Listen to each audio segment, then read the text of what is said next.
So we're here with Wil Darcangelo. Darcangelo. Yep. Darcangelo. Yep, Reverend Wil Darcangelo. I don't know if I like the Darcangelo. It means of the archangel in Italian. Oh, well So then, it's the perfect okay. job. All right, it is. All right, I'll take that back. And we're at a church. Yes, yes. And This is famously known as the Bullfinch Church. Charles Bullfinch, who designed the State House in Massachusetts, as well as parts of the Capitol, the U.S. Capitol in Washington, D.C., and a number of other structures, was friends with probably the most famous family that we had here at this church, the Thayers. And Reverend Thayer, Reverend Nathaniel Thayer, was one of our past ministers here for many years, and his family were friends with Charles Bullfinch. He used to spend his summers here. And so in 1816, he created the plans for this beautiful building, and it is one of the few remaining Charles Bullfinch churches, but it's also thought of as sort of the best example of his architectural work with regard to church structures. Mm-hmm.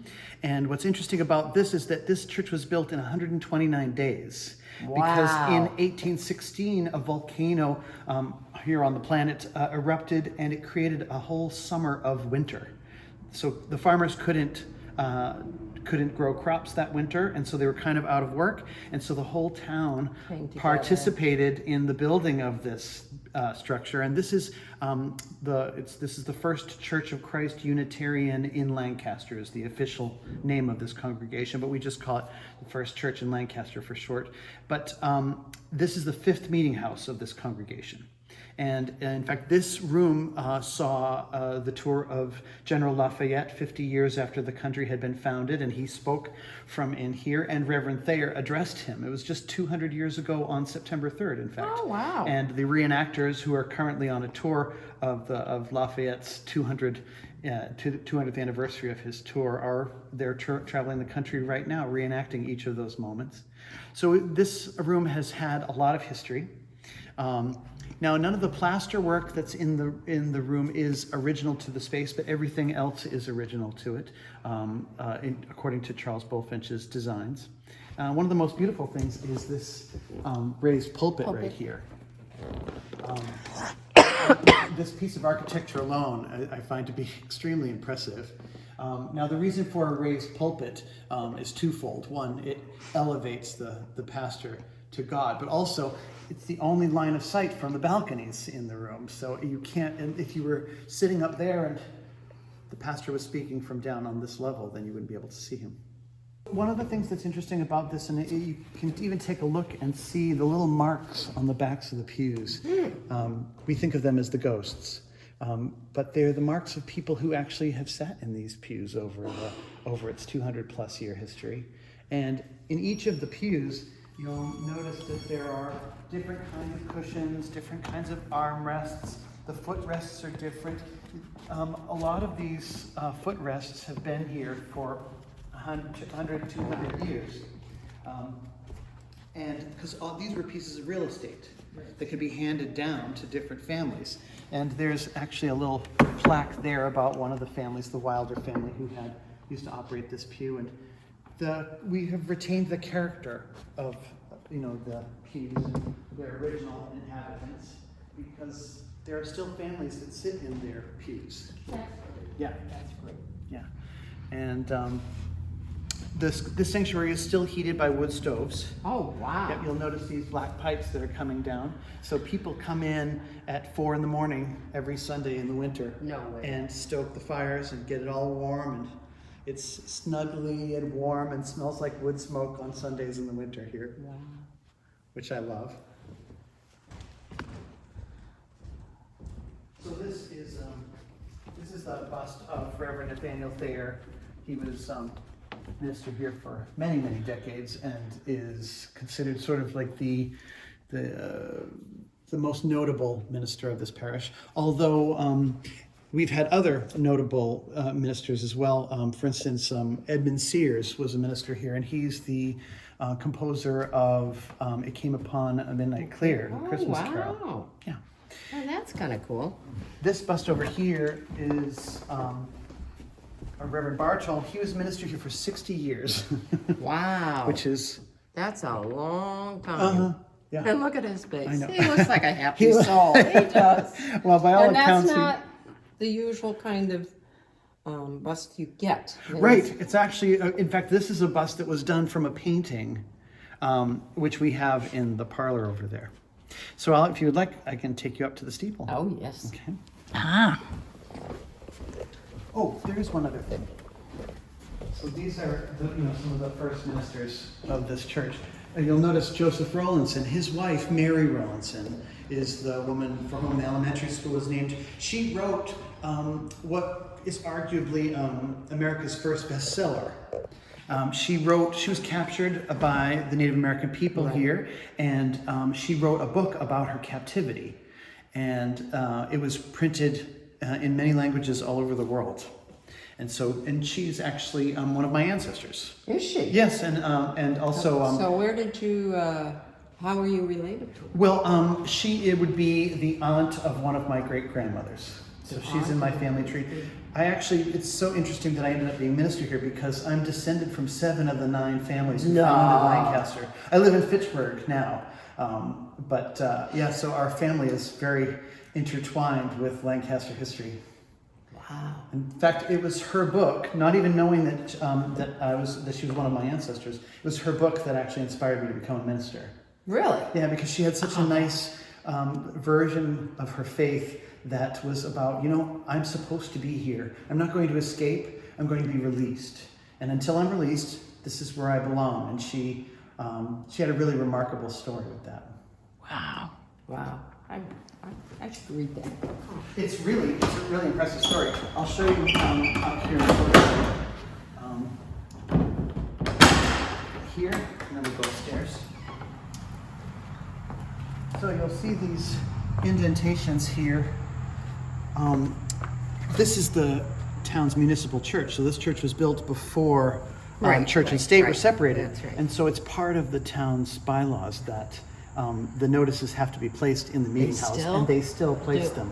That's amazing. Isn't that fascinating? I don't know another church that's still doing Yeah. that. So No. that's still part of the town's Good for tradition them. I to love place it. the notices. I love that. That's really nice. Isn't that I don't neat? know another meeting house has that tradition. Right. And yet, of course, there's only a limited number of people who probably see them there, but the Doesn't fact that they matter. put It's them just there, that's always found it wonderful. really meaningful, and it I ties agree. us with the town's history. Yeah, that does very much so. So let's go on up to the Would Upstairs. you like to ring the bell?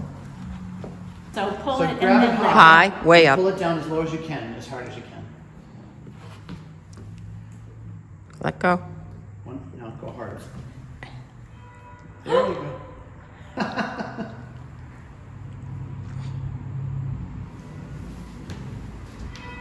There you go. And we'll follow this rope up to the steeple, and you can see the Paul Revere bell. We don't have to climb the rope, do we? You don't have to climb the rope now. That's awesome. These are 4 of the original 5 meeting houses that the church has had, and this is one of the pew walls from the 4th meeting house here.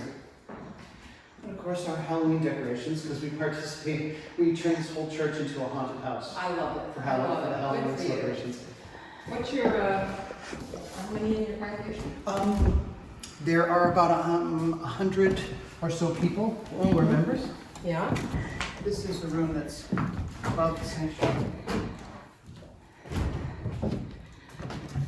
Wow. Just have the idea of the original Oh, I structure can smell the smoke. and the mortise and tenon Wow. is there. And in fact, down in the back. Is this a stroke the fire? Yep. Well, they don't use it anymore, but No, in I'm fact, teasing, I'm but teasing. these are really the oil lamps from before. Wow. Look at that. And there's even a ladder here that they couldn't get out after the construction was over, but that they used to build the roof. So this ladder has been here for 200 years. Oh, that's fun.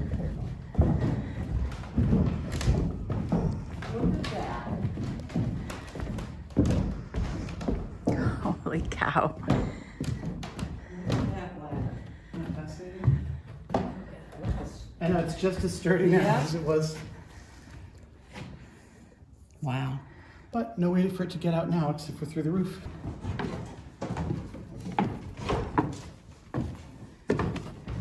That's the clock level right there, which you can see through the window at least. Jump. It's a clock room.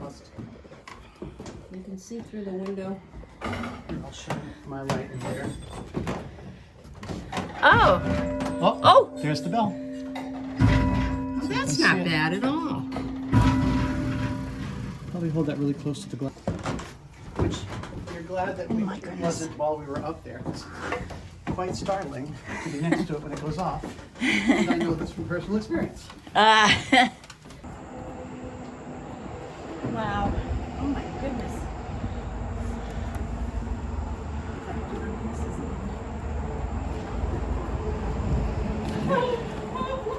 All right. Don't look down, don't look down, don't look down. Are you afraid of heights? Yes, she is. Or so she tells me. Oh, wow. And it's never stopped her from doing that. Ooh, what a view. So this is a Paul Revere bell, although it was made in his foundry, not by him. It was after his passing. And it rings every hour on the hour. Or rather, it rings about 4 minutes past every hour on the hour. Okay. Oh, it doesn't. All right. Yeah. But yeah, you just heard it, and it is 3:10 right now, so. And you can see the name Revere right. Oh, yeah. Oh, wow. So cool. Now they redid this whole steeple. All of this structure is only about 10 years old or so, because since the first building it needed reconstruction. There was, they found when they were restoring it, there was a colony of about 100,000 bees up in the cupola. And what they did was they managed to find the queen. They put the queen in a truck and they drove it to a farm, and the whole colony followed the truck down the street. I hope they have pictures. Yeah, I haven't seen any, but I've heard the story many times. Wow. Oh, my gosh. That is so cool. Library over there. What is this building used for over here? So that is a school now. That is the old town hall. It is a school. Mm-hmm. We thought maybe it was an old school, though. Nope, it's still in operation. We're going to Fitchburg in October. Oh, are you really? Oh, great, great. We're going to do a community access show. Oh, Be good. interviewed on. Yeah, what was her name? She's had this show for, Oh, Barbara Foster. yes. Yeah, she has the longest running talk show in the country. Does she really? Yeah, I actually wrote her theme song that's still playing on it. Wow. You're kidding. No, and sing it. I sing it as well. You're an entertainer, right? I was for don't many think- years. Yeah, I went to acting school in New York and was an actor and producer for many years. And then I became a jazz singer, and I did that for years. Then I ran an after-school music empowerment program where I ended up meeting my daughter, Lavender, who was on America's Got Talent last year. And she got Heidi Klum's Golden Buzzer. And she made it all the way to the finals. And that's awesome. That after-school program is how I met her, and then my husband and I adopted her in 2017. So how old was she? Oh, this is She awesome. was 22 when she actually legally became our daughter. Really? She's blind and autistic, and she had lots of challenges, and her biological family life was very difficult for her. So we took her in, and That's awesome. she lives in Leominster with her boyfriend now. And so. Oh, what a well. great story. Yeah, it really is sweet. Yeah. And the way she's portrayed on the show is every bit how she is in real life, and they were very faithful to that. But yeah, so it's a nice little boon here, that she actually sang here on Sunday. Oh, she did? Yeah. Oh. And so how long had you, I know you've adopted her, but how long had you known her? I met her when she was 15. When she was 15? Yeah, when she was 15 when she joined my program, and she about a month after I met her, she asked me to adopt her. No. And I said, "Well, honey, I'm a member of the faculty, but I'll happily be your mentor, But times got more difficult, and eventually she just had to leave, and she moved in with us, and then about a year after she moved in with us on Father's Day, she asked us if we would legally adopt her. Oh, So that's a tearjerker. yeah. Which is why You AGT think? put us on the show, because that's the kind of stories they really Yeah. find most moving. Well, You that is know? a very moving story. Yeah. Well, Yeah, plus she's she was very good, right? She's very good also. She's very, right? very talented, yes. Yeah, yeah. In fact, one of the things that she said on the show was that her dream was to, start a school for kids like her. She's blind and autistic, and, even though the Fitchburg school system did their absolute best and helped her in every way that they could, she wanted a school that followed kids' curiosity. And so now we're in the process of founding an autism-focused charter school in Fitchburg. No. Yeah, based entirely on her vision. Wow. It's amazing what that show can help with, and it's a really meaningful thing to do with 15 Minutes of Fame. Lots of people do lots of things with that moment, but she wants there to be something that stays behind long after her. Bricks were pulled up and replaced, and there's a number that couldn't be reused, but because it's a national landmark, part of the rules were it has to be historic brick that you replace it with. So some of these bricks are from the old City Hall in Boston. So they could fulfill that criteria of it being a national landmark. That's awesome. Oh my goodness. Yeah. Who would have used them? Well, originally, people would pull up on their horses. This function hall was built in 2002, but where the white structure is there, Yes. that didn't used to be glass filled. That's actually the area where they would have been brought. People on horse and buggy would have been brought through there, and there's a side entrance to the church from there. And so then the horses and whatnot would be brought into these little garages. I have never seen a church have these. Yeah, they're very unusual. There used to be dozens upon dozens of them because there was also a hotel originally on the church green that burnt down, and so between the church and the hotel. Yeah.